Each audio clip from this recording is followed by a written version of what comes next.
কেৱল এজন সংগীতকাৰী নহয়, অসমৰ এটা জাতীয় সত্তা। তুমি হিয়াৰ আমঠু, অসমীয়াৰ জনসমুদ্ৰ তুমি বিশ্বজননী, অসম মাতৃভূমি পৰিচয় জননা।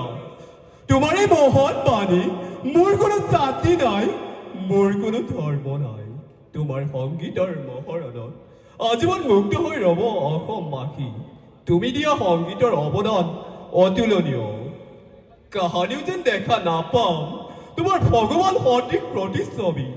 আকৌ কাহানিও তোমাক বাস্তৱ ৰূপত দেখায়ে নাপাম। হে প্ৰাৰ্থনা কৰিছো তুমি শান্তিৰ পৃথিৱীত জীয়াই থকা তোমাৰ শুভ আকাংক্ষা। তুমি কেৱল এজন অসমৰ সংগীতময়ী সম্ৰাটেই নহয়, তুমি এই বিশ্বজননীত অসম দেশৰ অবিস্ময়ী হামিং কণ্ঠস্বৰৰ অবিৰত যাত্ৰা। জয় জুবিন দা। তোমাৰ এই উজ্জ্বল নক্ষত্ৰৰ দৰে জোনবাৰ আকাশত তোমাৰ মায়াময় পৃথিৱীত সূৰ্যৰ হেঙুলি কিৰণত জিলিকি থকা। তুমি আকৌ জুবিন গাৰ্গ হিচাপে জনম লোৱা মই বহু আকাংক্ষাবাদী।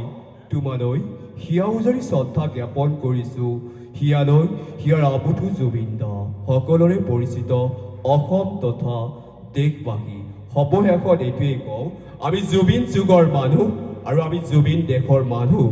জুবিন দাই মৃত্যুৰ আগমুহূৰ্তত এটা কথাই কৈছিল যে আমি তেওঁক ভাল পোৱা তেতিয়াই হ'ব, তেওঁৰ সাংস্কৃতিক আমি সদায় জীয়াই ৰাখিব লাগিব।